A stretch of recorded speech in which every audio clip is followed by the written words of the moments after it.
এই গল্পের সমস্ত ঘটনাবলী কাল্পনিক।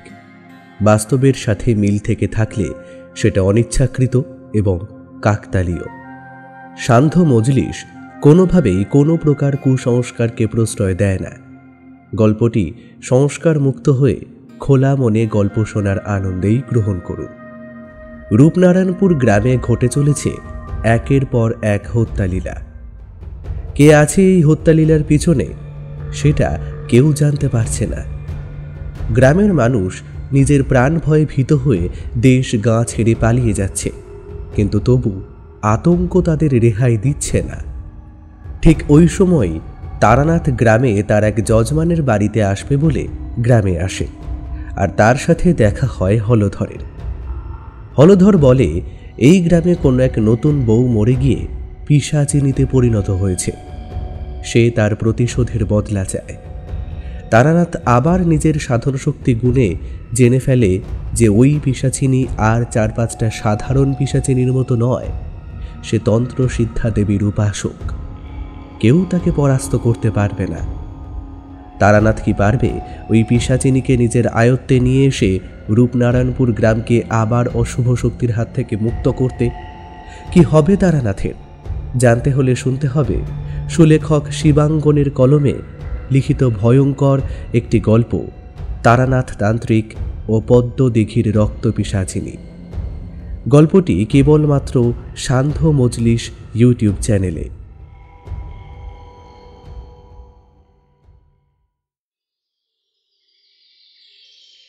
চরম শঙ্কায় রূপনারায়ণপুরের মানুষের আরও একটা বিনিদ্র রজনী কেটে গেল।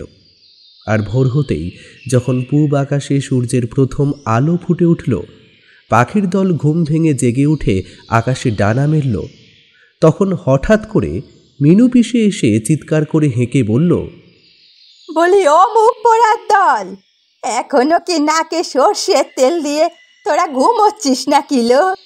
এদিকে সে তো তার কাজ করে গেল রে, তোরা ঘুমিয়ে থাক, বুঝলি? মুখ পোড়ার দল, তোরা ঘুমিয়ে থাক, আর গ্রামের একটার পর একটা লোক মরুক আর কি। মিনু পিসি রূপনারায়ণপুরের এই মহল্লার সব খবর রাখেন। সব খবর সবার আগে ওনার কাছেই পাওয়া যায়। আর সেই কারণেই মিনু পিসির কথা শুনে সব বাড়ি থেকে লোকজন বের হয়ে আসে যার যার বাড়ির দাওয়ায়। সকলের মধ্যেই একটা চরম উৎকণ্ঠা। তবে কি আজও? তবে আর বলছি কি রে, আজও ভোরবেলা পদ্মদিঘির পাড়ে গিয়ে দেখি সাহাদের বাড়ির মেজ কাকা বলাই সাহা মুখ গুজরে পাকের মধ্যে পড়ে রয়েছে, আর ওনার মুন্ডটা পাকের মধ্যে পোতা। সেই একই পদ্ধতিরে মানুষ খুনের, ধর থেকে শরীরের ওপরের অংশটা পাকে পুঁতে দিয়ে গেছে কে যেন। আমার তো দেখেই গা শিউরে উঠছে একেবারে। জানি না বাবা, রোজ রোজ সকালবেলা এইসব মর্মান্তিক দৃশ্যগুলো আমার চোখেই কেন পড়ে। আমার যে কেন মরণ হয় না জানি না। এসব তো আর দেখতে হয় না তাহলে। এদিকে ততক্ষণে ওখানে উপস্থিত সকলের মধ্যে একটা গুঞ্জন শুরু হয়ে গেছে। সাহাদের বাড়ির মেজ কাকা, এমনিতেই লোকটা মোটেও ভালো মানুষ ছিল না, কিন্তু তাও এরকম নৃশংসভাবে কেউ তাকে পদ্মদিঘির পাড়ে খুন করে ফেলে রেখে যাবে, এটা যে মেনে নেওয়া যায় না কোনোভাবেই। কিন্তু ওরা কী বা করতে পারে? সবাই জানে রূপনারায়ণপুরের ওপর কোনো পিশাচিনীর অশুভ ছায়া পড়েছে। প্রায় প্রতিদিনই কেউ না কেউ গ্রামের মধ্যে নৃশংসভাবে খুন হচ্ছে ওই পদ্মদিঘির আশেপাশে। আর যারা খুন হচ্ছে তারা সকলেই তাদের পরিবারের বয়োজ্যেষ্ঠ গৃহকর্তা স্থানীয়। কিন্তু কেন তারা খুন হচ্ছেন, কি অপরাধে, তার খোঁজ কারো কাছেই নেই। আর কোন দিন কার পালা পড়ে সেটা বুঝতে না পেরে গোটা রূপনারায়ণপুর এখনও রাতে ঘুমোনো ছেড়ে দিয়েছে। তারা সবাই সারা রাত জেগে পাহারা দেয়, কিন্তু এখনো পর্যন্ত কেউ কোনো কিনারা করতে পারেনি। গ্রামের মেয়ে বউরা যখন এইসব নিয়ে নিজেদের মধ্যে কথা বলছে, ঠিক তখনই আবারও মিনু পিসি বলে ওঠে, মরবে মরবে, সবাই মরবে। এই পিশাচের হাতে আমাদের রূপনারায়ণপুর গ্রাম শ্মশান হয়ে যাবে। ও কাউকে ছাড়বে না, প্রত্যেকটা লোককেও শেষ করে দেবে। এই গ্রামটাকে না খাওয়া পর্যন্ত ওর শান্তি নেই রে। তোরা সবাই মনে মনে প্রস্তুত হ মরার জন্য। এই গ্রামটাকেই খেতে এসেছে ও। একে শ্মশানে পরিণত না করে ও ছাড়বে না।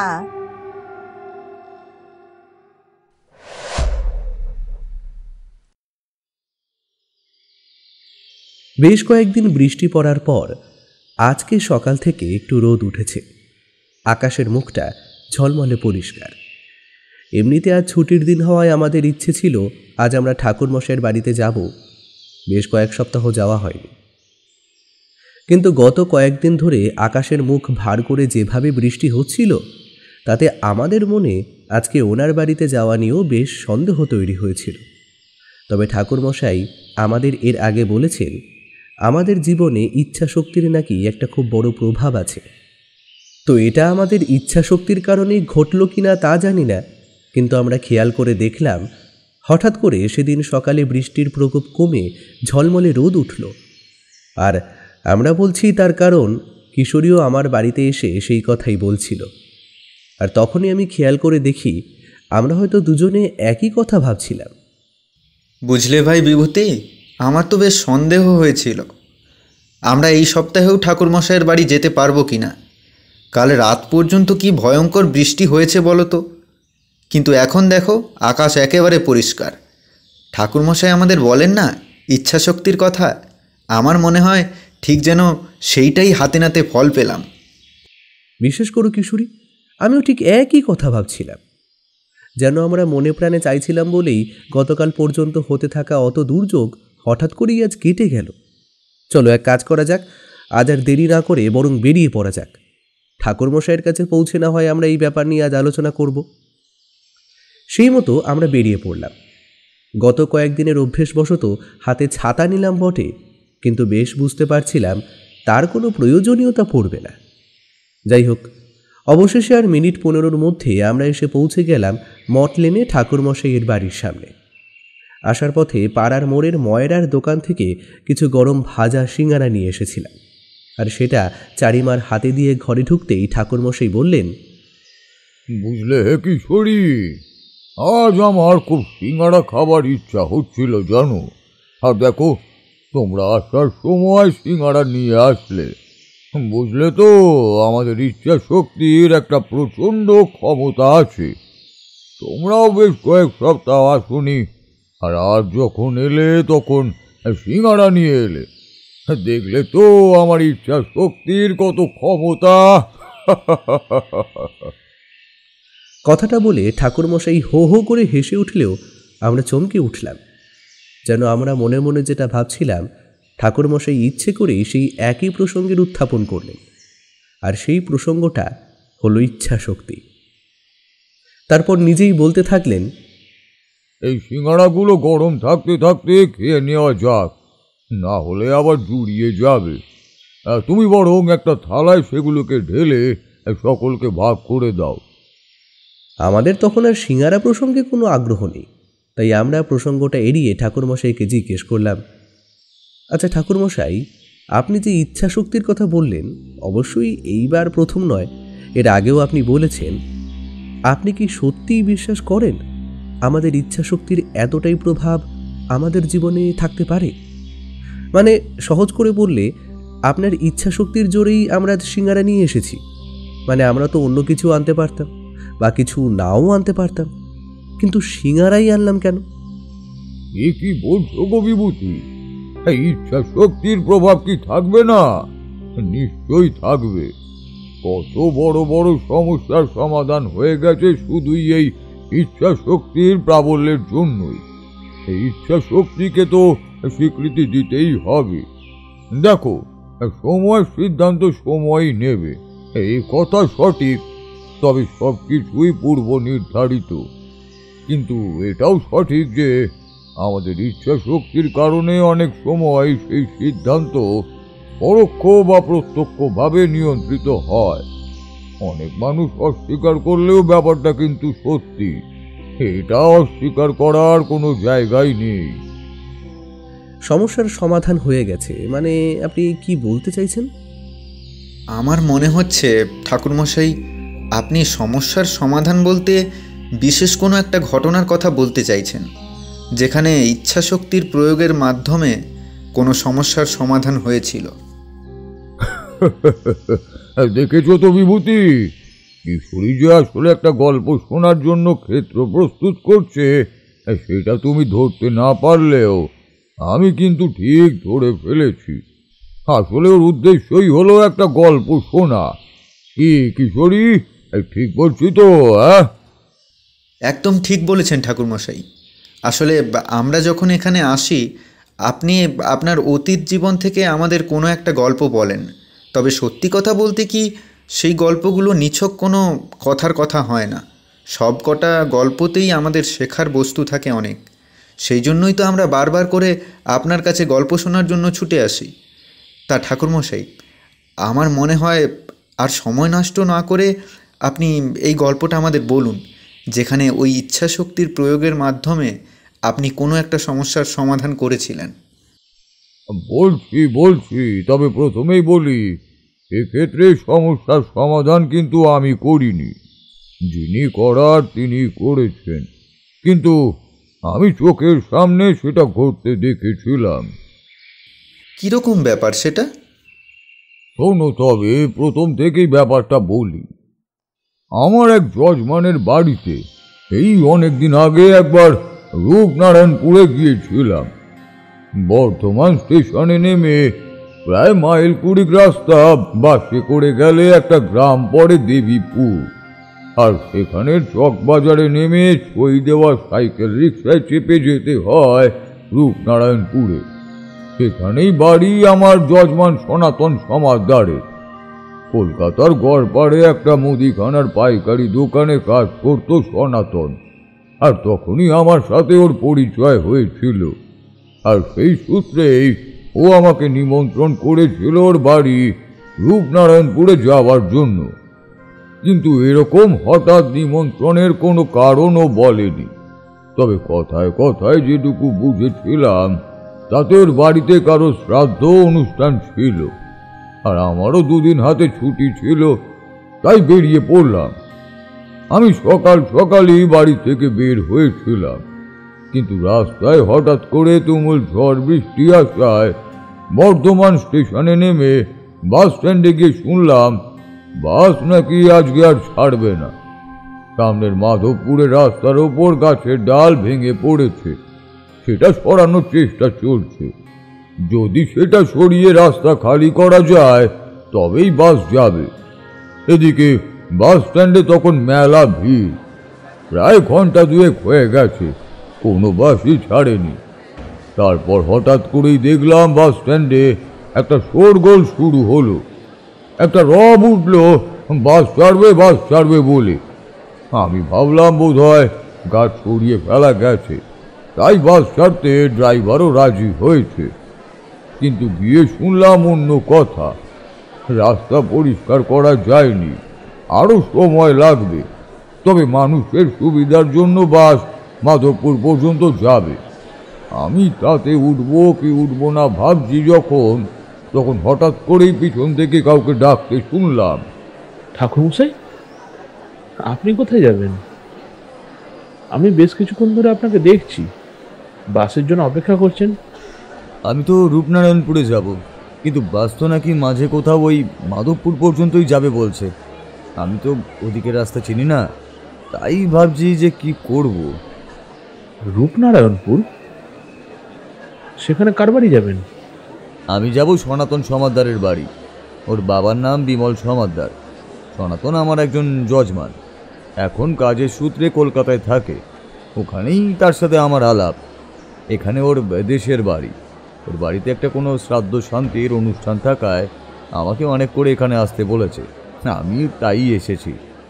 হ্যাঁ, ও তো জ্যাঠামশাই মারা গেছেন, আজ ঘাট কাজ হয়েছে, আগামীকালই তার শ্রাদ্ধ। সেই সুবাদেই আপনাকে আসতে বলেছে মনে হয়। ও আচ্ছা, তাই বুঝি। আপনি চেনেন সনাতন সমাদদারকে? বিলক্ষণ চিনি ঠাকুরমশাই, সনাতন আমার থেকে বয়সে কিছুটা ছোট হলেও আমার সাথে খুব ভালো সম্পর্ক, একদম আমার ভাইয়ের মতোই। ও আমাকে দাদার মতোই শ্রদ্ধাও করে। আর ওই যে জ্যাঠামশাই যিনি মারা গেছেন, তিনিও আমাকে খুব ভালোবাসতেন, একদম নিজের ছেলের মতোই। উনি হঠাৎ করে মারা যাওয়ায় আমাদের সকলের মধ্যেই একটা শোকের ছায়া নেমে আসে। বলতে পারেন সনাতনের তো বাবা ছিলেন না, অনেক ছোটবেলায় মারা যান। ওর জ্যাঠামশাই ছিল ওদের পরিবারের মূল গৃহকর্তা। ও আচ্ছা আচ্ছা, আপনি তো তার মানে ওদের পরিবারের সকলকেই খুব ভালো করেই চেনেন দেখছি। আপনি কি রূপনারায়ণপুর গ্রামেই থাকেন? হ্যাঁ, আবার কি। আচ্ছা ঠাকুরমশাই, চলুন আমরা বরং বাসে উঠে পড়ি। মাধবপুর পৌঁছে আমার এক পরিচিত দোকান থেকে একটা সাইকেল নিয়ে নেব, তারপর আপনাকে আমি সনাতনের বাড়ি পৌঁছে দেবো। ওর বাড়ি ছাড়িয়ে আরও 3টে বাড়ি গেলেই আমার বাড়ি। আমার কোনো রকম অসুবিধা হবে না, অবশ্য তাতে যদি আপনার কোনো অসুবিধা না থাকে তবেই। আমি কিছুক্ষণ বিচার করে দেখলাম এই পরিস্থিতিতে সনাতন সমাদদারের বাড়ি পৌঁছানোর আর কোনো উৎকৃষ্ট সমাধান থাকতে পারে না। তাই হলধরের সঙ্গে বাসে উঠে বসলাম। এমনিতে সেখানে তিল ধারণের জায়গা নেই, তবে কপাল গুনে বসার 2টো সিট হয়ে গেল। খুব সম্ভবত আমার গেরুয়া পোশাক দেখে আমার সামনের সিটে বসে থাকা ভদ্রলোক নিজে উঠে আমায় বসতে দিলেন। আর কিছুক্ষণের মধ্যেই বাস চলতেও শুরু করলো। আর প্রায় ঘন্টা দেড়েক পর আমরা এসে পৌঁছলাম মাধবপুর বাজারে। সাইকেলের ব্যবস্থা থাকার জন্য আমরা মাধবপুর বাজারে নেমে পড়লাম, আর তারপর হলধরের সঙ্গে সাইকেলে চড়ে রওনা দিলাম রূপনারায়ণপুরের উদ্দেশ্যে। আর সব থেকে বড় কথা, ওর সাথে কথা বলতে বলতে এই রূপনারায়ণপুর গ্রামের ব্যাপারে অনেক কিছুই জানতে পারলাম। আচ্ছা, এই সনাতনের জ্যাঠামশাইয়ের কি হয়েছিল? মানে উনি মারা গেলেন কি করে? কেন, সনাতন আপনাকে কিছু বলেনি? না, তা তো বলেনি, শুধু বলেছিল এখানে এলে নাকি সব বলবে। এ দেখুন ঠাকুরমশাই, সনাতন যখন কিছু বলেনি তখন আমি এ ব্যাপারে কিছু বলতে পারবো না। কিছু জিনিস নিয়ে কথা না বলাই ভালো। কখন কোথায় কে শুনে কথাটা তার কানে তুললে আমি ধনে প্রাণে মারা যাব। কে শুনলে মানে? পরন্ত বিকেলের গোধূলি আলোয় রাস্তায় যতদূর দেখা যাচ্ছে ততদূর পর্যন্ত কোনো জনমানব নেই। তাহলে কেই বার হলধরের কথা শুনবে, আর কার কানে তোলার কথাই বা বললো হলধর? তাই আবারও জিজ্ঞাসা করলাম, মানে আপনি কার কথা বলছেন? এখানে আমি আর আপনি ব্যতীত তো আর কেউই নেই। কে বলেছে ঠাকুরমশাই? তিনি সব জায়গায় আছেন। তার নামে বদনাম করতে যদি কাউকে শোনা যায় তবে তারা রক্ষে নেই। এই তো দেখুন না, সনাতনের জ্যাঠামশাইকে তো সেই কারণেই মরতে হলো। মরতে হলো মানে? উনি কিভাবে মারা গেছেন আর কবে মারা গেছেন? এই তো দিন 3 আগে। ওনার দেহ থেকে মুন্ডুটা পাঁকে গুজে পুকুর পাড়ে ফেলে রেখে গেছে সেই পিশাচ। বাবারে, এখনো সেই দৃশ্যর কথা মনে পড়লে আমার বুকটা কেঁপে ওঠে। এ কি বলছেন আপনি? সনাতনের জ্যাঠামশাই খুন হয়েছেন? অপঘাতে মৃত্যু? আর সেটাও হয়েছেন কোনো পিশাচের হাতে? হ্যাঁ, একদম ঠিক ধরেছেন, অপঘাতে মৃত্যু। আর সেই জন্যই তো 3 দিনের মাথায় ঘাট কাজ করে আগামীকাল শ্রাদ্ধ শান্তির ব্যবস্থা করছে সনাতন। সত্যি বলতে কি, এভাবে যে আর কত প্রাণ রূপনারায়ণপুরের বাসিন্দাদের দিতে হবে, কতগুলো মৃত্যু ঘটলে তবে সেই পিশাচের রাগ প্রশমিত হবে তা আমি জানি না। আর এর থেকে বেশি কিছু আমি বলতেও পারবো না। কথাটা বলেই দেখলাম হলধর নামের সেই ভদ্রলোক 2 হাত কপালে ঠেকিয়ে প্রণাম করে এপাশ ওপাশ ঘুরে তাকিয়ে দেখতে থাকলো। পাশে তাকে কেউ দেখে ফেললো কিনা। বুঝলাম আমাকে কথাটা বলে সে প্রচণ্ড ভয়ই পেয়ে গেছে। আহা, আপনি এত ভয় পাচ্ছেন কেন? আর এই পিশাচের কথা কি যেন বলছেন, সেটা তো বুঝতে পারলাম না। আমি তো আপনার সাথেই আছি নাকি? আপনি কোনো চিন্তা করবেন না, আমাকে আপনি সমস্ত কথাই খুলে বলুন।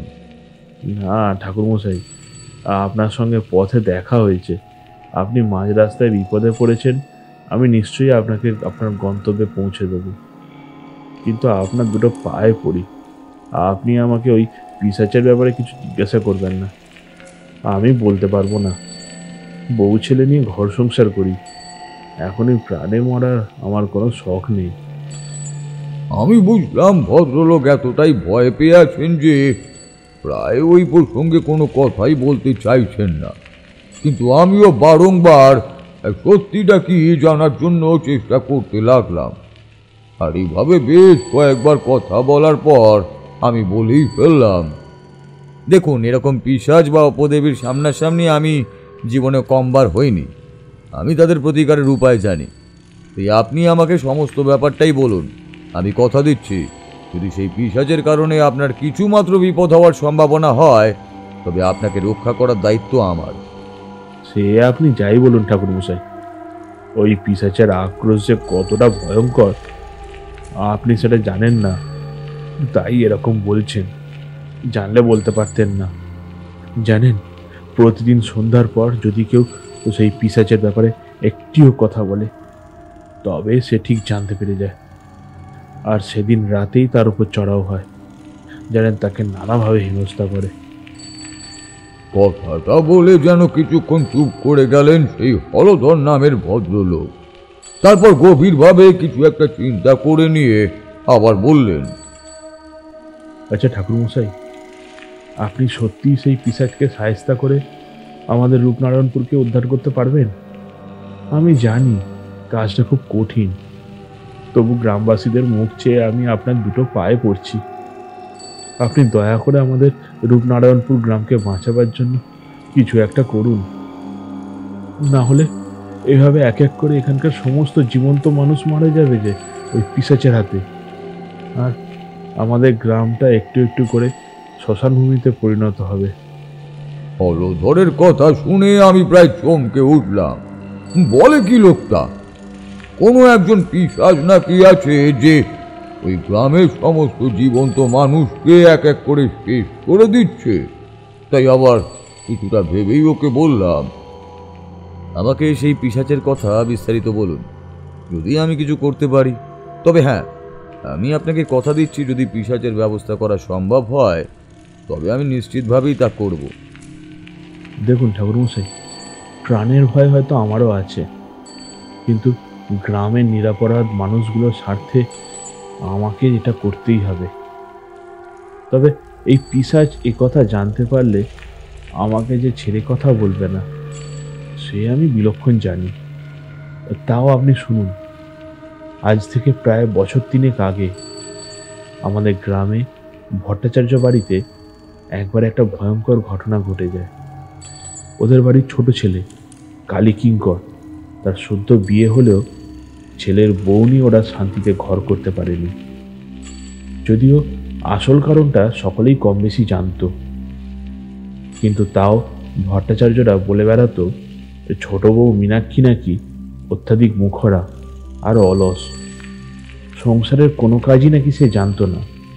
ভট্টাচার্যরা নিজেরা স্বীকার না করলেও গ্রামের সকলেই জানে ওদের মনের মতো পণ না দিতে পারার কারণেই ওরা সেই সদ্য বিয়ে হয়ে আসা বউকে মনে মনে গ্রহণ করতে পারেনি। লোকচক্ষুর আড়ালে ভয়ঙ্কর রকমের অত্যাচার করতে থাকে ছোট্ট মেয়েটাকে। আর এভাবে বছরখানেক কাটার পরেও সেই মীনাক্ষী সন্তান পেটে না ধরার কারণে তার উপরে গোটা পরিবারের লোক ভয়ঙ্কর রকমের ক্ষেপে ওঠে। একেই মনের মতো টাকা সে আনতে পারেনি, তার উপর যদি উত্তরাধিকার না দিতে পারে, তাহলে ভট্টাচার্যের মতো পরিবারে তার যে টিকে থাকা অত্যন্ত কষ্টদায়ক হবে।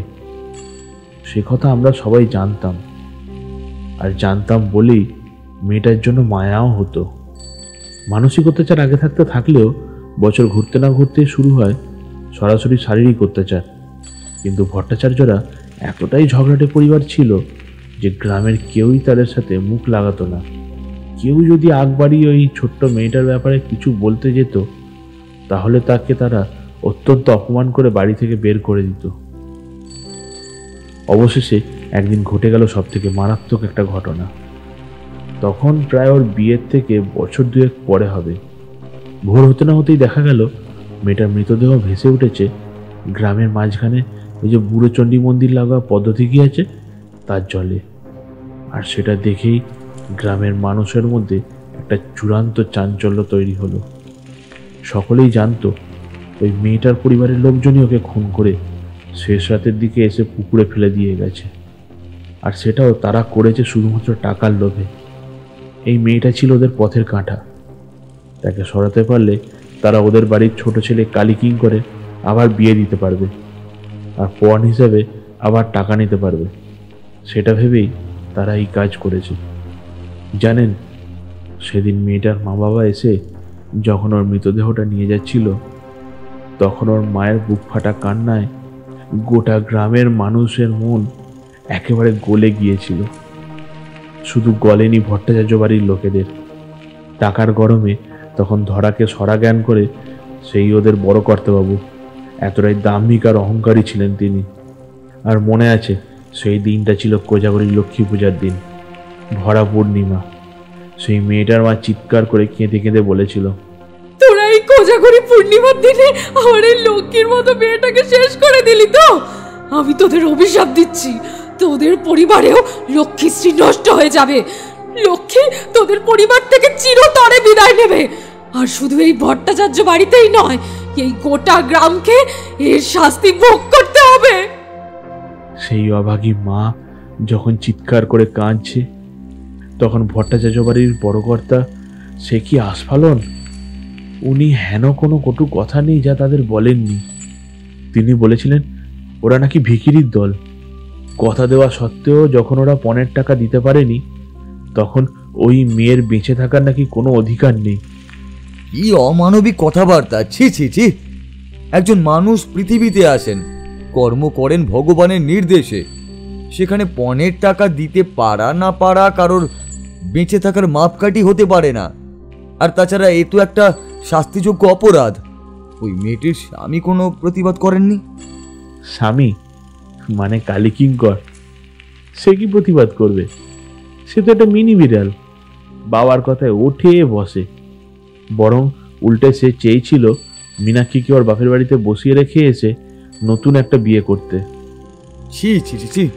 এরকম মেরুদণ্ডহীন পুরুষ সমাজের কলঙ্ক। কিন্তু সে যদি সেটাও করতো, মানে মীনাক্ষীকে বাপের বাড়ি বসিয়ে দিয়ে আসতো, তাহলেও তো ভালোই হতো। মেয়েটাকে তো প্রাণে মরতে হতো না। এভাবে কোজাগরী লক্ষ্মীর পুজোর দিন বাড়ির বউয়ের মৃত্যু, এ কি কখনো ভালো নাকি? মোটেই ভালো নয়। জানেন ঠাকুরমশাই, সেই বছর গ্রামে ঘরে ঘরে পূজা হলো। সকলেরই মন ছিল অত্যন্ত ভারাক্রান্ত। তাই বাড়ি বাড়ি পূজা হয়েছিল একেবারে নমনম করে। আমাদের রূপনারায়ণপুরে কত ধুমধাম করে আগে লক্ষ্মী পুজো হতো, সেবার সেরকম কিছুই হয়নি। তবে কিন্তু এখানেই শেষ নয়। ঠিক তারপরের বছর কোজাগরী পূর্ণিমার দিন গ্রামে ঘটলো একটা অদ্ভুত কাণ্ড, যার আঁচ কারোর কাছেই ছিল না। সেদিন ভট্টাচার্য বাড়ির বড় কর্তার কর্তামাকে পাওয়া গেল মৃত অবস্থায়। পদ্মদিঘির পাঁকে উপুর হয়ে মাথা গুঁজে পড়ে থাকতে দেখা গেল, ঠিক যেভাবে 1 বছর আগে তার পুত্রবধূকে যেখানে ওরা মেরে ফেলে গিয়েছিল, সেই একই জায়গায়। ব্যাপারটা কাকতালীয় বলে মনে হলেও কেউ কেউ বলা বলি শুরু করলো ছোট বউয়েরই প্রেত এসে তার শ্বশুর আর শাশুড়ির অত্যাচারের প্রতিশোধ নিয়েছে। আর তারপর থেকেই শুরু হলো গ্রামে মৃত্যুলীলা। গ্রামে যতজন ওই রকম মধ্যবয়স্ক ভদ্রলোক ভদ্রমহিলা ছিলেন, প্রত্যেকেই মারা যেতে শুরু করলেন এক এক করে প্রতি পূর্ণিমার দিনে। আর তারই এবারের শিকার সনাতনের জ্যাঠামশাই। 3 দিন আগে যে পূর্ণিমা ছিল, সেদিনই বিকালে উনি হাটে গিয়েছিলেন। আর সেখান থেকে ফিরে পুকুরে নেমে হাত মুখ ধুয়ে ঘরে ঢুকবেন, এরকমই ঠিক ছিল। কিন্তু তিনি আর সশরীরে উঠে এলেন না পুকুর পাড় থেকে। রাত অনেক বাড়তে ওনার খোঁজ খবর করার সময় দেখা গেল ওনার ওই রকম মর্মান্তিক মৃত্যু হয়েছে। আর মুন্ডু পাকে পোতা অবস্থায় মৃতদেহটা পড়ে রয়েছে পদ্মদিঘির পাড়ে। আর এর আগে 9 করে 8-9 জন এরকম বয়স্ক ভদ্রলোক ভদ্রমহিলা মারা গিয়েছেন কোনো না কোনো পূর্ণিমার দিন।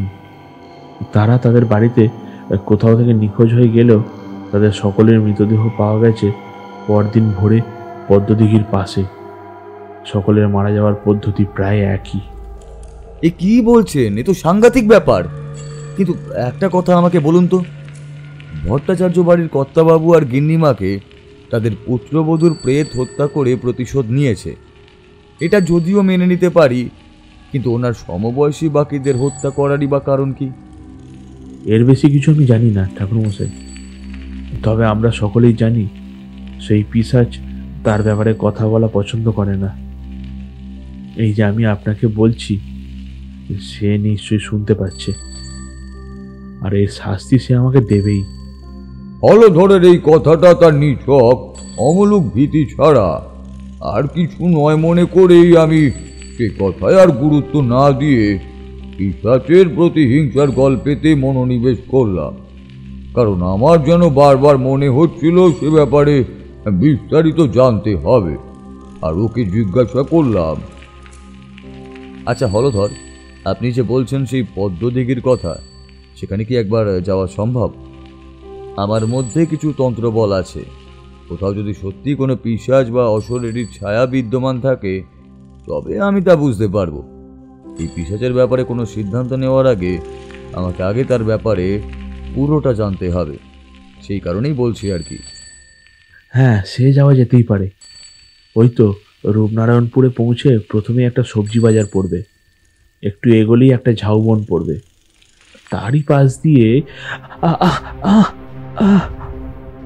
কথার মাঝে হলধর এভাবে আর্তনাদ করে উঠতেই আমিও চমকে উঠলাম। ব্যাপারটা কিছুই বুঝতে পারলাম না। আর হলধর তখন সাইকেল থামিয়ে মাটিতে শুয়ে প্রায় কাতরাচ্ছে। আমি বুঝতে পারলাম নিশ্চয়ই ওর কিছু একটা বিপদ হয়েছে, আর সেটা বুঝতে পেরেই দেখলাম ওর পিঠে লম্বা লম্বা কয়েকটা নখ দিয়ে আঁচড়ের দাগ। কে যেন প্রচন্ড আক্রোশে তার ধারালো নখ দিয়ে ওর পিঠে আছড়ে দিয়েছে। আর তখনই আমার মনে হলো হলধর বলেছিল ওই পিশাচের কথা সে আমাকে বলায় ওই পিশাচ নাকি ওকে ছাড়বে না, ওকে শাস্তি দেবে।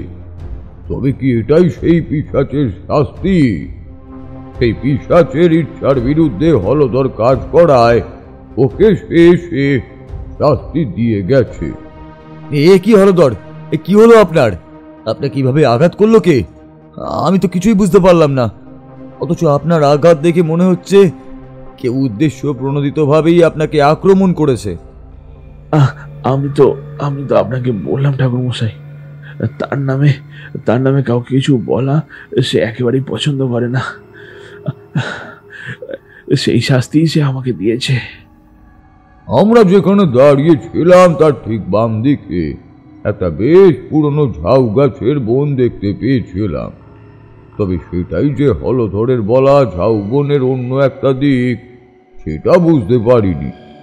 আর সনাতনের সেই কথা বলার সঙ্গে সঙ্গে ঝাউ গাছের জঙ্গলের ভেতর থেকে একটা মৃদু হাসির শব্দ শুনতে পেলাম।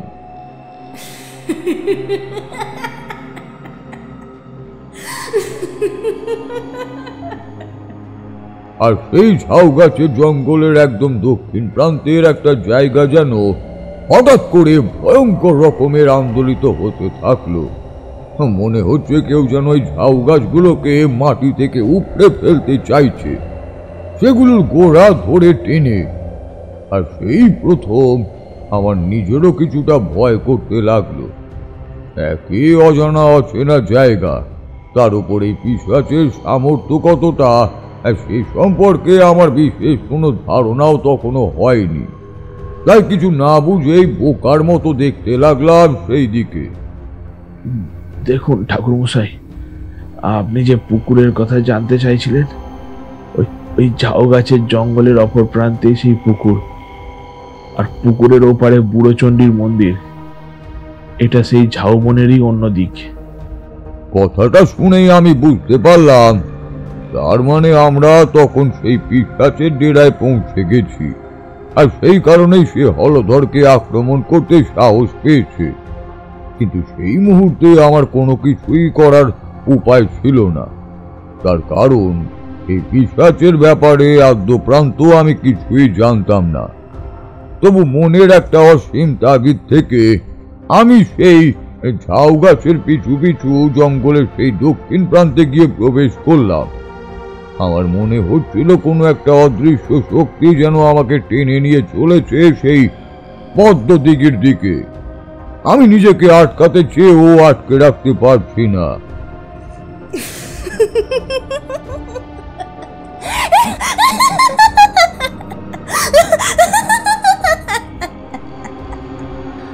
এসো তারানাথ, এসো। তুমি জানতে চাও আমি এই গ্রামের সমস্ত মধ্যবয়স্ক মানুষগুলোকে কেন হত্যা করেছি? আমার শ্বশুর শাশুড়ি ছাড়া আর কেউই তো আমার উপর কোনো অত্যাচার করেনি। তাহলে আমার তাদের প্রতি কিসের এত রাগ জানতে চাও? হ্যাঁ, আমি হলধরের কাছে যতটা শুনেছি তাতে আমার মনে এটাই একটা প্রশ্ন, এরা তো কেউ আপনার কোনো ক্ষতি করেনি, আপনার সাথে এদের কোনো শত্রুতাও নেই, তাহলে আপনি এদের কেন ক্ষতি করতে চাইছেন?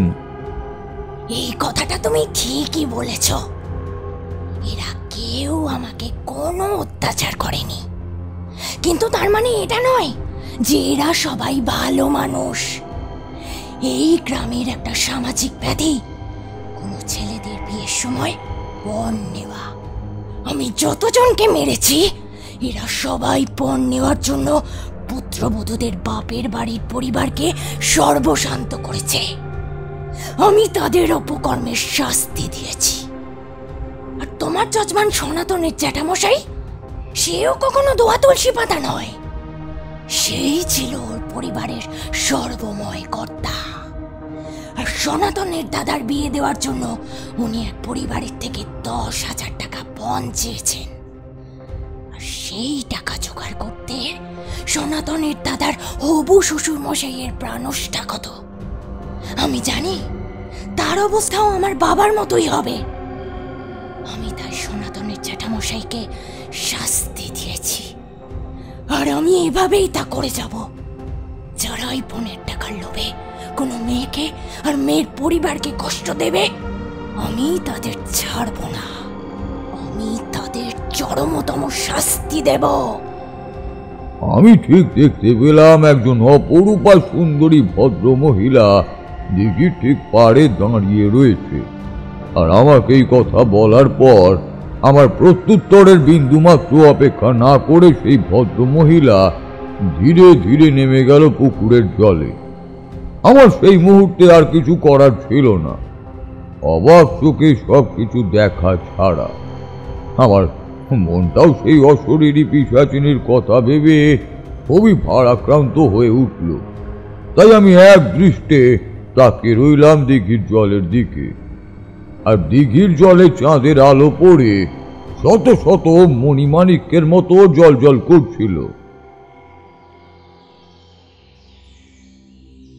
কিন্তু ঠাকুরমশাই, তাহলে সেই পিশাচিনীকে শায়েস্তা করার জন্য কি করলেন? দেখো কিশোরী, পৃথিবীতে সমস্ত অশুভ শক্তিকে নিয়ন্ত্রণ করা যায় না। তার কারণ তাদের জীবনের সঙ্গে এমন একটা অত্যন্ত দুঃখের স্মৃতি রয়ে যায় যেখানে স্বয়ং ঈশ্বরও তাকে করুণা করতে বিবশ হয়ে পড়েন। তাই তাদের নিয়ন্ত্রণ করতে গেলে অনেক সময় ঈশ্বরের রোষানালে পড়ার একটা ভয়ও থেকে যায়। মীনাক্ষীর ক্ষেত্রেও, মানে যে শ্বশুর বাড়িতে অত্যাচারিত হয়ে মৃত্যুবরণ করেছে তার কথাই বলছি, তার ক্ষেত্রে সেই একই ব্যাপার হয়েছিল। আমি বেশ বুঝতে পারছিলাম মেয়েটা কোনো খারাপ কাজ করছে না, যারা প্রকৃত অপরাধী তাদের শাস্তি দিচ্ছে মাত্র। হ্যাঁ, সে কথাটা তো সঠিক, কিন্তু আপনি তো এর আগে আমাদেরকে এরকম অনেক প্রেতের কথা বলেছেন যাদের মধ্যে অশুভ শক্তির আধার ছিল। তার ফলে এই ব্যাপারটাকে তারা নিজেদের পৈশাচিক প্রবৃত্তির কাজে ব্যবহার করতে পারে। তাহলে সেক্ষেত্রেও কি ঈশ্বর তাদের ক্ষমা করবেন? দেখো, ঈশ্বরের লীলা তা বোঝার সাধ্য আমার আর তোমার মতো সাধারণ মানুষের নেই। আমরা শুধুমাত্র আমাদের জন্য ঈশ্বর যে কাজ নির্দিষ্ট করে রেখেছেন সেটুকুই পালন করতে পারি মাত্র, কিন্তু তার জন্য কোনো রকমের ফলের বিধান আমরা করতে পারি না। এ গুরু দায়িত্ব শুধুমাত্র ঈশ্বরেরই হাতে। আমরা শুধুমাত্র কোনো মানুষের জীবনের বর্তমানটাই দেখতে পাই। হতেও পারে তার পূর্ব জন্মের কোনো কর্মফল সে হয়তো এই জন্মে ভোগ করছে, অথবা এই জন্মে অর্জিত কর্মফল তাকে তার আগামী জন্মে ভোগ করতে হবে। সে অনেক বড় জটিল গণনা, বুঝলে হে কিশোরী? হ্যাঁ, সে কথা অবশ্য সঠিক, তবে আমি জানি তুমি কি বলতে চাইছো। তুমি এ কথাই বলতে চাইছো তো এই মীনাক্ষীর কি তাহলে কোনোদিনও মুক্তি লাভ হবে না? তার এই হত্যা লীলার কি কোনো শেষই নেই? হ্যাঁ, একদম সঠিক কথা বলেছেন ঠাকুরমশাই। আমি সেটাই বলছি। এই মেয়েটা নিজের জীবনে তো কিছুই পায়নি, শুধুমাত্র চোখের জল ছাড়া। আর অবশেষে এক মর্মান্তিক মৃত্যুর পর তাকে রয়ে যেতে হয়েছে রূপনারায়ণপুরে। তবে কি তার মুক্তি নেই? চোখের জল? হ্যাঁ, চোখের জল আর কি দেখলে হে কিশোরী? আমি যখন মীনাক্ষীর ব্যাপারে সম্পূর্ণ খোঁজ পেলাম তখন আমার নিজেরই ওর জন্য চোখের জল এসে গেছিল। সেদিন আমাকে হলধরের স্ত্রী রাত্রে খাবার সময় ওর ব্যাপারে সম্পূর্ণটা জানায়। তোমরা কি শুনবে মীনাক্ষীর জীবন কতটা দুঃখের ছিল? ও হ্যাঁ, তোমাদের তো বলাই হয়নি। আমি ওই দিন রাত্রে সনাতনদের বাড়ি না গিয়ে হলধরের বাড়ি রয়ে যাই। হলধরের স্ত্রী ওই ভট্টাচার্য বাড়িতেই কাজ করত। তো সে কি বলল তবে সেটাই শোনো। কারোর জীবনের দুঃখের কথা শুনতে আমাদের ভালো লাগে না ঠাকুরমশাই, তবে মনে হচ্ছে মীনাক্ষীর জীবনের সম্পূর্ণটা না শুনলে বোধহয় ওকে বোঝা যাবে না। আপনি বলুন, আমরা শুনছি। হ্যাঁ ঠাকুরমশাই, সেই ভালো, আপনি বলুন, আমরা শুনছি। সেদিন সেই ঘটনার পর আমি যখন দিঘির পাড় থেকে ফিরে আসলাম তখন দেখি আমার ঘরে হলধর আর হলধরের স্ত্রী এসে দাঁড়িয়েছে। আমি দরজা দিয়ে ভেতরে ঢুকতেই হলধর আমায় জিজ্ঞেস করলো, ঠাকুরমশাই, এত রাতে কোথাও গিয়েছিলেন নাকি? একটু আগে আমার সঙ্গে যা কিছু ঘটেছে আমি আর সেসব ব্যাপারে ওকে কিছু বললাম না। তার কারণ তাতে হলধরের বাড়িতে কিছুটা দুশ্চিন্তাই বাড়বে, বই কমবে না। তাই প্রসঙ্গটা এড়িয়ে গিয়ে ওকে বললাম, না আসলে খাওয়া দাওয়া করতে তো অনেক রাত্রি হয়ে গেল, তাই ঘুম আসছিল না। তাই ভাবলাম দিঘির ওদিকে ভালো ঠান্ডা হাওয়া দিচ্ছে, একটু পায়চারি করে আসি, সেই কারণেই গিয়েছিলাম। তোমরা হঠাৎ এত রাত্রে আবার এলে, কাল সকালে না হয় কথা বলতাম। আর বলবেন না ঠাকুরমশাই, আপনাকে তখন বললাম না আমার স্ত্রী ওই ভট্টাচার্য বাড়িতে ঠিকই ঝিয়ের কাজ করে। আমি মীনাক্ষীর ব্যাপারে যতটুকু শুনেছি সবটাই ওর থেকে। তাই ভাবলাম একবার ওকে আপনার কাছে নিয়ে আসি। মেয়েটার ব্যাপারে বললে ওর ভারাক্রান্ত মনটা একটু হালকা হবে। কি রে বউ, তুই বল না ঠাকুরমশাইকে, ওদের বাড়ির সকলে মেয়েটার উপরে কতটা অত্যাচার করতো। তুই তো অনেকটাই নিজের চোখে ঘটতে দেখেছিস। ঠাকুরমশাই, কি আর বলবো, নিজের চোখে দেখেছি ওরা ওদের বাড়ির ছোট বউ মীনাক্ষীকে কি পরিমাণ অত্যাচার করেছে। কতই বা বয়স হবে মেয়েটার, বড়জোর 20। যখন বিয়ে হয়ে এসেছিল ফুলের মতো দেখতে ছিল মেয়েটাকে, যেমন ফর্সা তেমন টানা টানা চোখ, মাথায় এক রাশ ঝাঁকড়া কোকড়ানো চুল প্রায় হাঁটু পর্যন্ত। মেয়েটার কথাবার্তাও ছিল খুব ভালো, সব সময় ওর মুখে হাসি লেগে থাকতো। কিন্তু ঠাকুরমশাই জানেন তো, মেয়েটার না একটাই অপরাধ ছিল, আর খুব সত্যি কথা বলতে গেলে মেয়েটার বাবার। ওর বিয়ের জন্য ওই ভট্টাচার্য বাড়ির বড় কর্তা পণের যে টাকাটা নির্দিষ্ট করে দিয়েছিল সেটা ওরা দিতে পারেনি, আর সেই কারণেই শাস্তি বাবদ ও সর্বক্ষণের সঙ্গী ছিল অত্যাচার, অপমান আর লাঞ্ছনা। কথায় কথায় ওকে ওর বাবা আর পরিবার তুলে খোঁটা দেওয়া হতো। ওর দুই যা প্রথম মেয়েটাকে তাদের ছোট বোনের মতো স্নেহ করলেও পরিবারের চাপে আর কিছু করে উঠতে পারত না। ভট্টাচার্য বাড়ির নিয়ম ছিল, পণের টাকা সম্পূর্ণ দিতে না পারলে পরিবারে তার কোনো স্বীকৃতি হবে না। এই ছিল বড় কর্তাবাবুর নির্দেশ। তাই ওদের পরিবারের কেউ ওর সাথে দেখা করা তো দূরের কথা, কথা পর্যন্ত বলতে পারত না। মীনাক্ষীর বাবা যে 1 বছর সময় চেয়েছিল সেটা অতিক্রম করে গেলেও উনি পণের টাকাটা দিতে পারেননি। আর তার জন্যই মীনাক্ষীকে আসলে বাড়ি থেকে বের করে দেওয়া হয়। শোনো, এই হাড় হাবেতের মেয়েকে আমার ছোট ছেলের বউ বলে আমি মানি না। ওকে ছেলের বউ করে এনে যে ভুল আমি করেছি তার প্রায়শ্চিত্ত আমাকেই করতে হবে। আমি কথা দিচ্ছি, মানুষ চিনতে আমার ভুল হয়েছিল।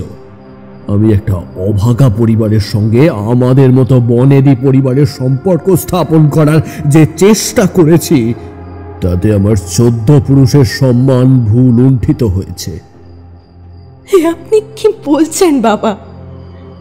আমাদের পরিবারের সঙ্গে সম্পর্ক স্থাপন করে আপনাদের পরিবারের সম্মানহানি হয়েছে? হ্যাঁ, আমি মানছি আমরা গরিব। আমার বাবা লোকের বাড়ি নারায়ণের নিত্য সেবা করে যেটুকু উপার্জন করেন তাতে আমাদের কোনো মতে দিন চললেও আপনাকে পণের টাকা উনি দিতে পারেননি। কিন্তু আপনি ভুলে যাবেন না, আমার বাবা এবং আমার দাদু দুজনেই সংস্কৃততে পণ্ডিত। হয়তো অর্থের গর্ব আমাদের না থাকতে পারে, কিন্তু বিদ্যার্জনের ফলে আমাদের গ্রামে আমাদের অত্যন্ত সম্মানীয় স্থান দেওয়া হয়।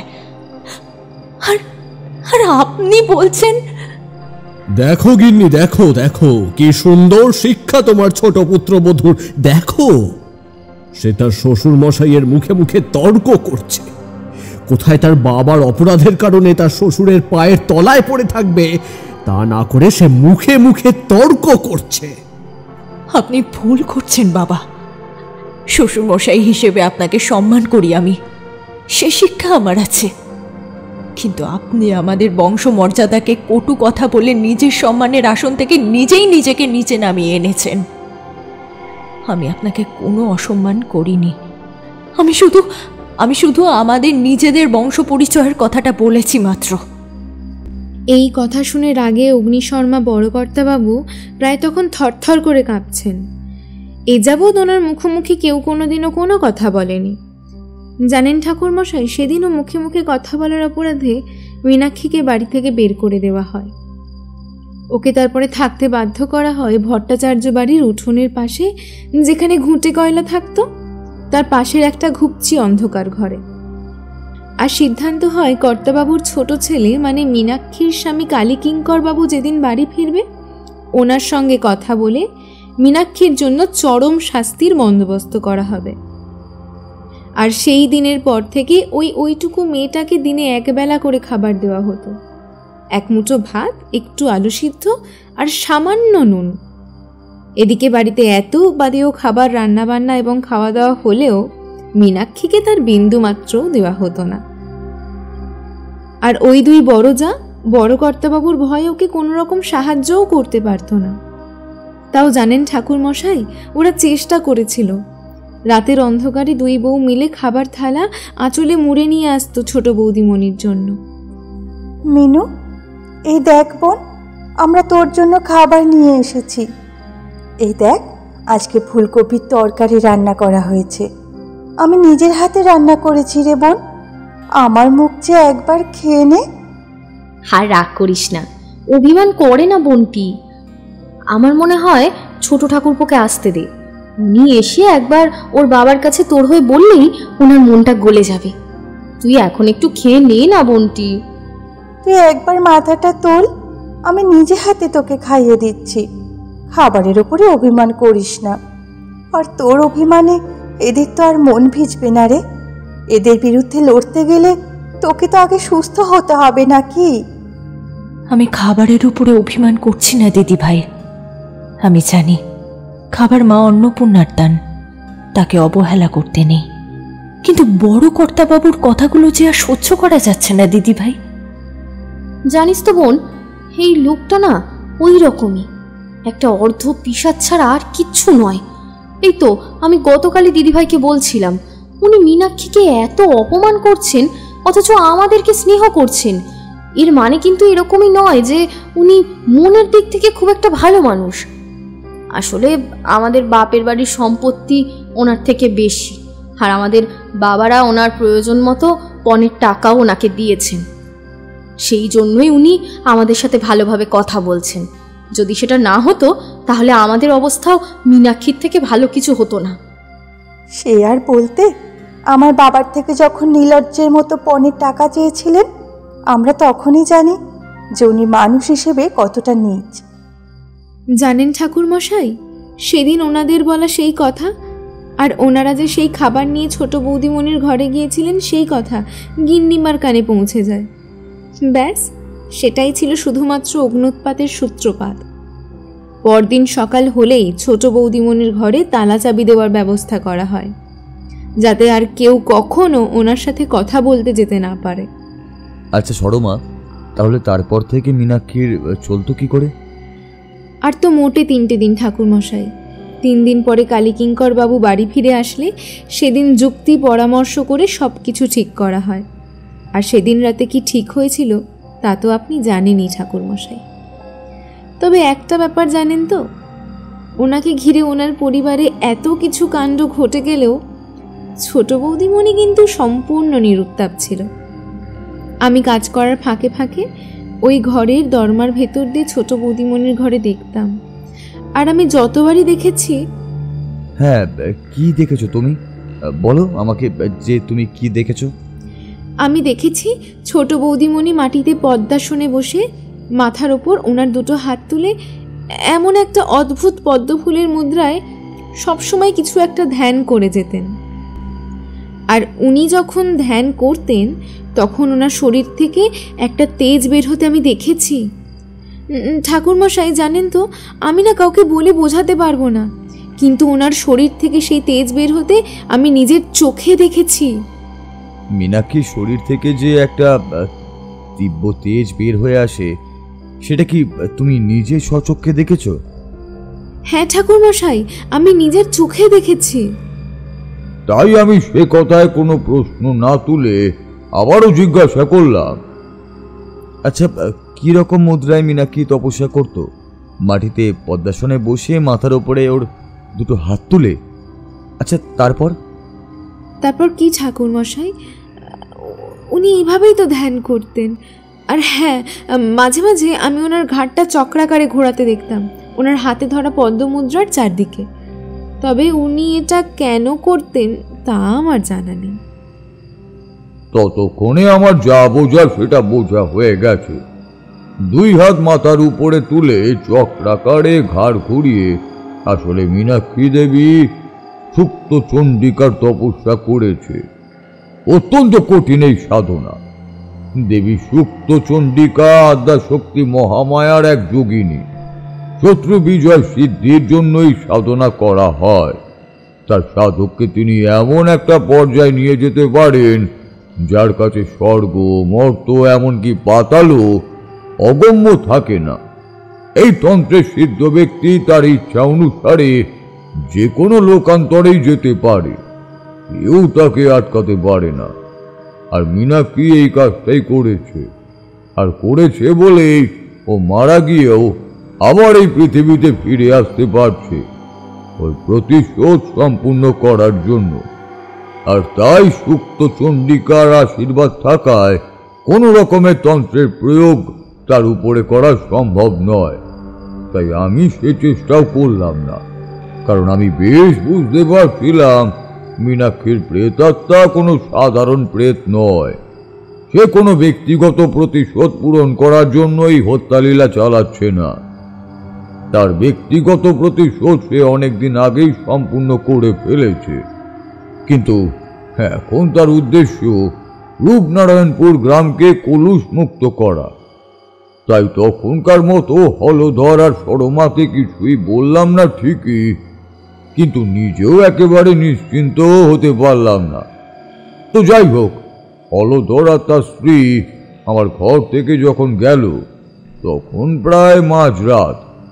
আমি জানতাম আর ওইটুকু অবশিষ্ট রাত্রে ঘুমোতে গিয়ে লাভও নেই।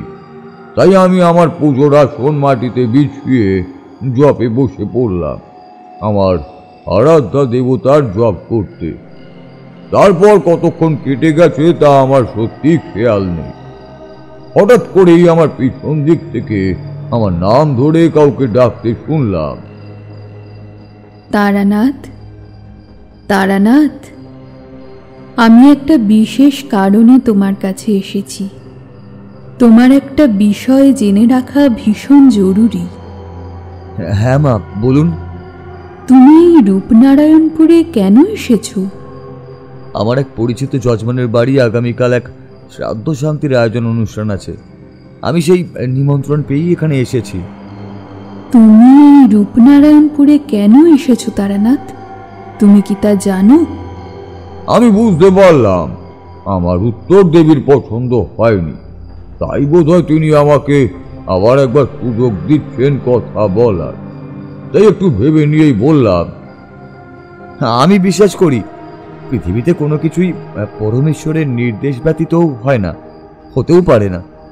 আর তার নির্দেশ কি এত সহজে বুঝে নিতে পারবো সে আত্মিক দৃঢ়তা আমার নেই। তাই আপনি আমাকে বলে দিন আমি এখানে কেন এসেছি। আমার দৃঢ় বিশ্বাস আপনি তা জানেন। হ্যাঁ, আমি তা জানি। আর তোমার বুদ্ধিদীপ্ত বিনয় আমার খুবই ভালো লেগেছে। আমি তোমার ব্যবহারে মুগ্ধ।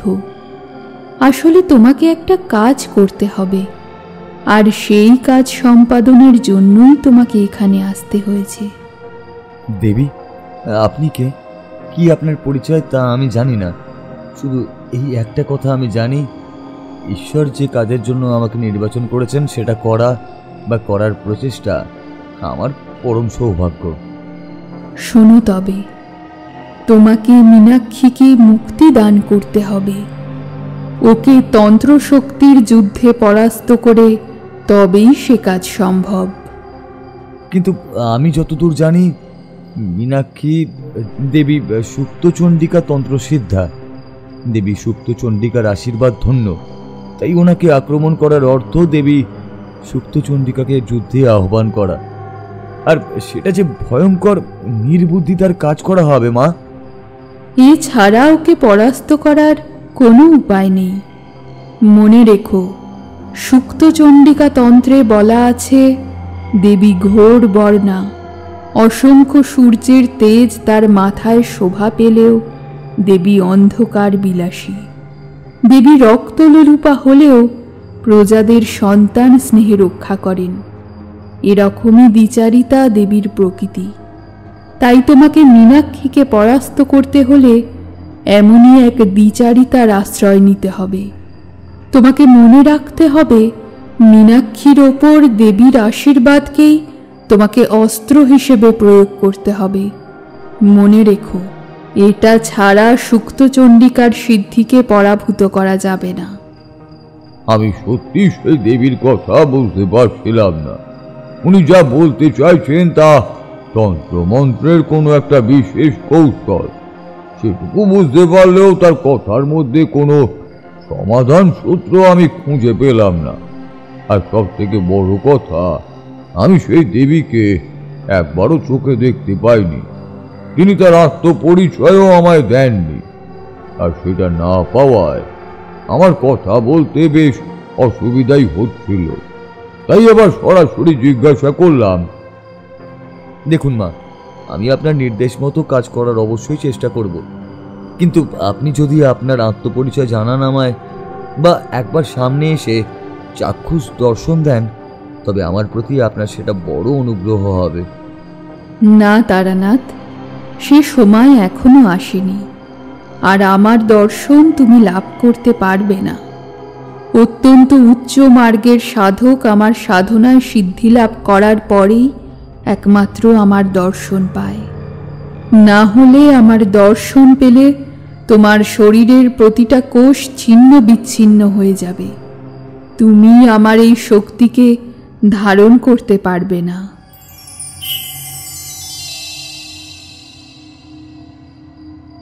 আমি আর এই ব্যাপারে বিশেষ কথা বাড়ালাম না, আর দেবী আমাকে তার সমস্ত নির্দেশ বুঝিয়ে দিয়ে চলে গেলেন।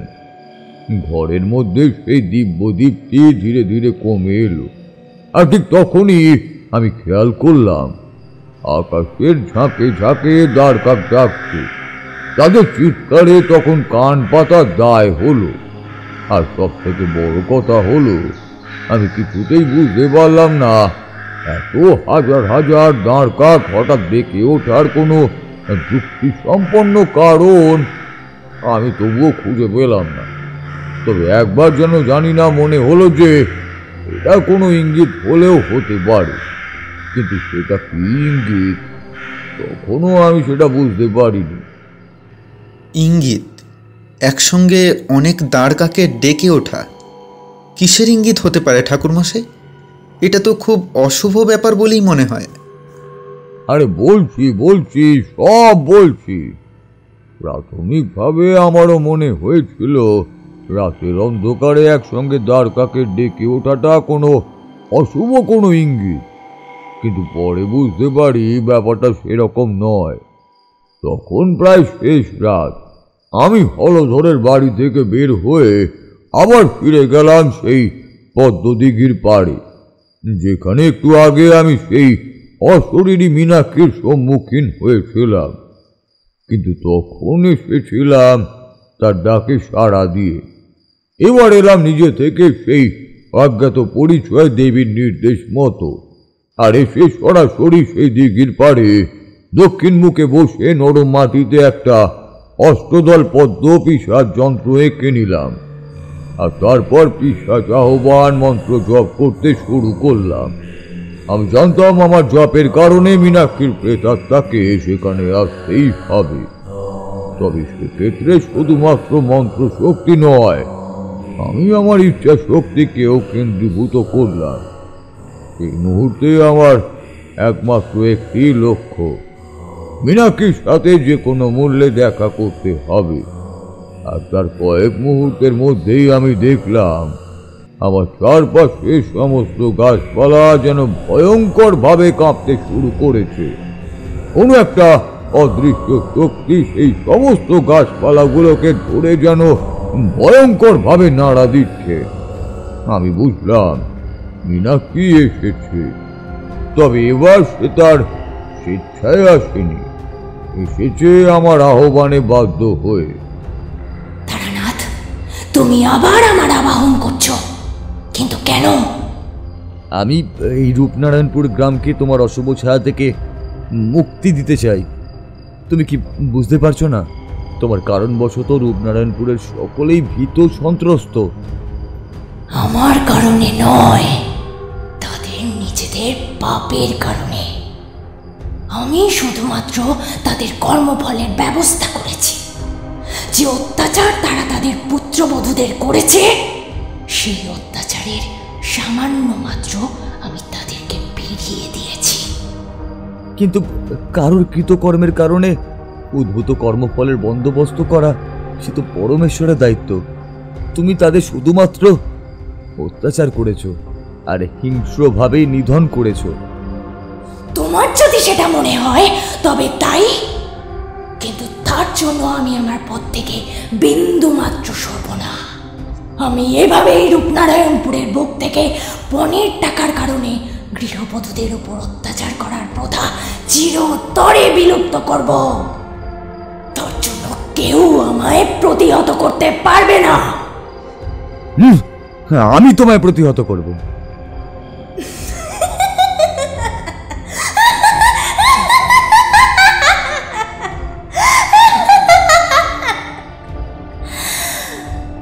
তুমি একজন সাধারণ মানুষ হয়ে আমাকে প্রতিহত করবে? তুমি হয়তো জানো না আমি একটি বিশেষ তন্ত্রসিদ্ধ। আমার আরাধ্য সুক্তচণ্ডিকা দেবীর আশীর্বাদ অনুসারে কেউ আমাকে প্রতিহত করতে পারবে না। আর যদি কেউ সে চেষ্টা করে তবে দেবীর কোপে তার সর্বনাশ হয়ে যাবে। বুঝলে কিশোরী, মীনাক্ষীর কথায় আমার বুকের ভিতরটা কেঁপে উঠল। আমি সত্যি জানতাম ডাকিনী সুক্তচণ্ডিকার অভিশাপে আমার কত বড় ক্ষতি হয়ে যেতে পারে।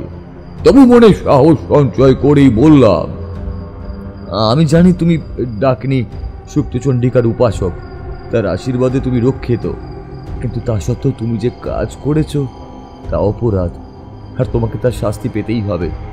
আমি দেবী সুক্তচণ্ডিকার নিরাপত্তা বলয় ভেদ করে তোমাকে তোমার কাজের শাস্তি দেবই। তোমার এত বড় সাহস তারানাথ, তুমি দেবী সুক্তচণ্ডিকার আশীর্বাদকে খণ্ডন করবে? দেখি তোমার কত বড় ক্ষমতা। আমার কথা শুনে পিশাচিনী মীনাক্ষী এতটাই ক্রুদ্ধ হয়ে উঠল যে সে তখন আমাকে আক্রমণ করতে উদ্যত হয়ে উঠল। তার দুই চোখে তখন আগুন জ্বলছে। সে নিজে হাতে নিজের মাথা থেকে এক গোছা চুল ছিঁড়ে নিয়ে মন্ত্র পড়ে ছুঁড়ে দিল আমার দিকে। আর আমি চোখের সামনে দেখতে পেলাম সেই প্রতিটা চুল ধীরে ধীরে পরিণত হলো কয়েকটা অগ্নিশলাকায়। তারপর সেগুলো আমার দিকে ধেয়ে আসতে লাগলো। আমি নিরুপায় হয়ে সেই দেবীকে স্মরণ করে নিজের দুই হাতে নিজের মাথা ঢেকে নিলাম।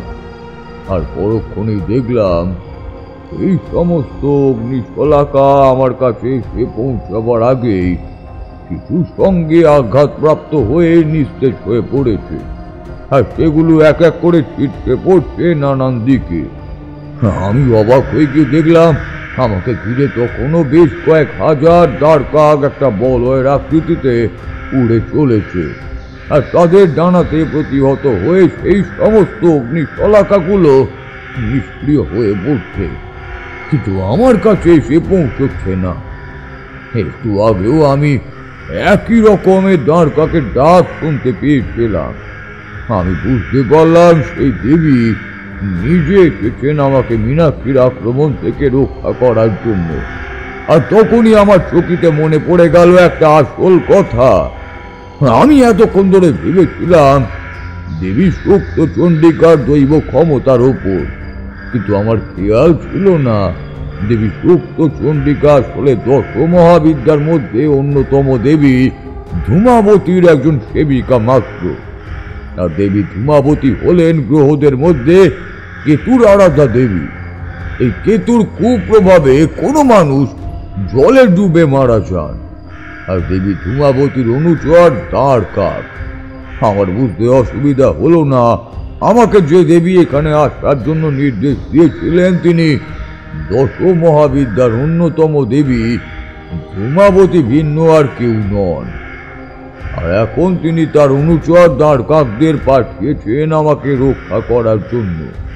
সেটা বুঝতে পেরে দেবীর প্রতি কৃতজ্ঞতায় আমি সেখানে মাটিতে সাষ্টাঙ্গে দেবীর উদ্দেশ্যে প্রণাম জানালাম। শোনো মীনাক্ষী, তুমি আমার সেবিকা সুক্ত চণ্ডিকার আশীর্বাদে এতদিন যে কাজ করে এসেছো তাতে তোমার উদ্দেশ্য চরিতার্থ হয়েছে। এখন এই রূপনারায়ণপুরের প্রতিটা মানুষ সচেতন হয়েছে, আর পাশাপাশি তুমি তোমার পূর্বজন্মের যে কৃতকর্মের ফল ভোগ করছিলে তাও সম্পূর্ণ হয়েছে। তাই আমি তারানাথকে তোমার কাছে পাঠিয়েছি, যাতে ও তোমাকে তোমার এই পাপক্লিষ্ট প্রেত যোনি থেকে মুক্তি দিতে পারে। তোমার পরজন্ম লাভ করার সময় হয়ে গেছে। তুমি এবার তারানাথের কথা মতো তোমার এই প্রেত সত্তা পরিত্যাগ করো। মনে রেখো, এই আমার নির্দেশ। আমি জানি মা, আমার এই প্রেত সত্তা আমাকে পরিত্যাগ করতেই হবে। তবে আমি আর জন্ম নিতে চাই না। মনুষ্য সৃষ্ট এই সমাজের কালিমালিপ্ত রূপ আমি দেখেছি, আর দেখেছি বলেই আমি আর জন্ম নিতে চাই না। আমি মুক্তি চাই। আমি চাই আমি যেন আপনার চরণের দাসী হয়ে চিরদিন থেকে যেতে পারি। তোমার সেই ইচ্ছা পূর্ণ হবে মীনাক্ষী, কিন্তু এভাবে নয়। তোমার পরের জন্মে তুমি এক ব্রাহ্মণ পরিবারে জন্মগ্রহণ করবে, আর তোমার প্রাথমিক দীক্ষাগুরু হবেন তোমার নিজের বাবা। তার কাছে শক্তি বীজ মন্ত্রে দীক্ষা নিয়ে তুমি কঠোর সাধনার মাধ্যমে সিদ্ধি লাভ করবে। তারপরেই তুমি তোমার অভীষ্ট লক্ষ্যে পৌঁছতে পারবে। তবে সেই পথে অগ্রসর হওয়ার জন্য তোমাকে এই প্রেত সত্তা পরিত্যাগ করতে হবে। আপনি আমাকে পথ দেখান মা।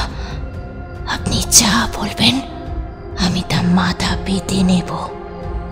তারানাথ, আমি তোমাকে নির্দেশ দিচ্ছি, তুমি ভগবান দেবাদিদেব মহাদেবের চন্দ্রহাস খড়গের আবাহন করো। আমি জানি সে বিদ্যা তুমি জানো, কারণ চন্দ্রহাস হলো সেই অস্ত্র যাতে কোনো পাপীর নিধন হয় না, তার মধ্যে জমে থাকা পাপের নিধন হয়। মীনাক্ষী এই রূপনারায়ণপুরকে কলুষ মুক্ত করতে গিয়ে যে পাপ সঞ্চয় করেছে, তুমি তার নাশ করো, যাতে সম্পূর্ণ শুদ্ধ চিত্তে ও ওর পরের জন্মে প্রবেশ করতে পারে। আমি তখন বুঝতে পেরেছি আমাকে কি করতে হবে। আমি ভগবান মহাদেবের চন্দ্রহাস খড়গের আহ্বান করলাম, আর ঠিক তখনই আকাশ ঘোর করে এলো। দিগন্ত বিস্তৃত বিদ্যুতের ঝলক উঠল সারা আকাশ জুড়ে, আর তার মধ্যেই প্রকট হলো চন্দ্রহাস, আর তার এক হাতে ছিন্ন ভিন্ন হয়ে গেল মীনাক্ষীর স্থূল শরীর, আর তার আত্মা তার প্রেত সত্তা পরিত্যাগ করে স্থান নেয় দেবীর চরণে। আমি বুঝতে পারি ততক্ষণে মীনাক্ষীর আত্মা মুক্তি লাভ করেছে। দেবীর উদ্দেশ্যে আবারও প্রণাম করতেই দেবী সেখান থেকে অন্তর্হিতা হয়ে যান। তখন পূব আকাশে সূর্যদেবের আগমনের আভাস বার্তা প্রকাশ পেয়েছে। আকাশ আলো করে সূর্যদেব প্রকাশিত হচ্ছেন। আমি ফিরে এলাম হলধরের বাড়ি।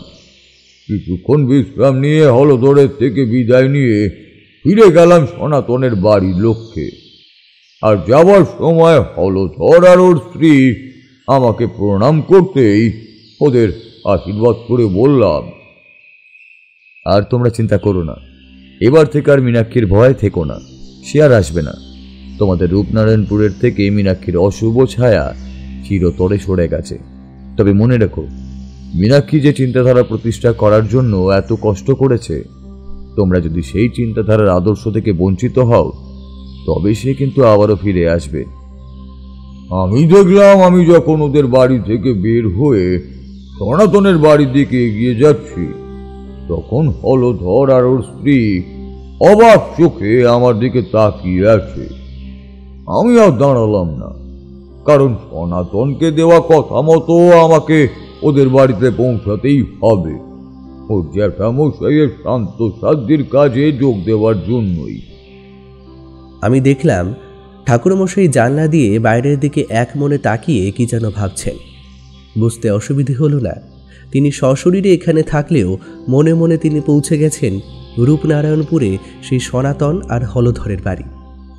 হয়তোবা এখনও মীনাক্ষী সূক্ষ্ম দেহে রূপনারায়ণপুরের ওপর নজর রেখে চলেছে, সেখানে কোনো পুত্রবধূর অপমান হয়ে চলেছে কিনা। আর আমরা ধীরে ধীরে বেরিয়ে আসলাম ঠাকুরমশাইয়ের বাড়ি থেকে। সেই মুহূর্তে ঠাকুরমশাইকে আর বিরক্ত করা ঠিক নয়। আমরা বের হয়ে আসলাম আমাদের বাড়ির উদ্দেশ্যে। আবার কোনো একদিন ছুটির দিন দেখে আমরা এসে হাজির হব ঠাকুরমশাইয়ের কাছে, ওনার জীবনের থেকে আরও কোনো একটা গল্প শোনার জন্য। আপাতত বিদায়।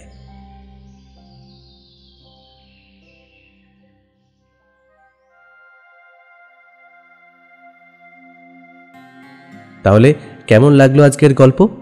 আজকের গল্প পাঠে ছিলাম আমি শুভ।